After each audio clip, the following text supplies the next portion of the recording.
নমস্কার সবাইকে, তোমরা সবাই কেমন আছো? আশা করি তোমরা খুব ভালো আছো। আমরাও সেজেগুজে বেরিয়ে পড়েছি আমাদের অ্যানিভার্সারির দিনকে।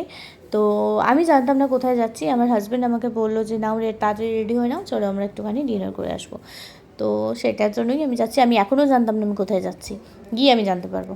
তো যাই হোক, এই রাস্তাটা হচ্ছে খুব সুন্দর লাগে যেতে, সকালবেলা বিকেলবেলা সন্ধ্যাবেলা সবসময় ভালো লাগে। এটা হচ্ছে সাউদার্ন বাইপাস, যেটা কিনা বারুইপুর টু কামালগাজি কানেক্ট করছে। অসম্ভব সুন্দর সুন্দর একটা রাস্তা।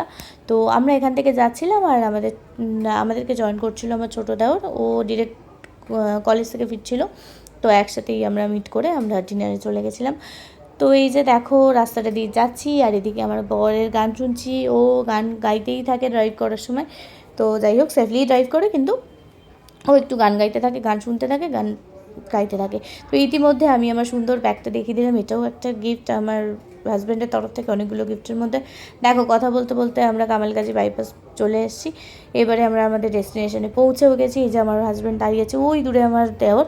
তো আমরা ফাইনালি এন্ট্রি করে ফেলেছি আমাদের ডিনার স্পেসে। তো যাই হোক, আমরা এখন চলে এসেছি অ্যাবসলিউট বারবিকিউতে। তো আমাদের ফার্স্টে দেওয়া হয়েছিল ফুচকা আর চিকেন বাউ। নেক্সট তো আসছে, নেক্সট ভিডিওতে দেখাচ্ছি কী কী আমরা ট্রাই করলাম আর আমাদের এক্সপিরিয়েন্স কেমন আর আমাদের কেমন লেগেছে সবটা শেয়ার করবো। অলরেডি আমার হাজব্যান্ড বলে দিয়েছে। তো আজকের মতো টাটা।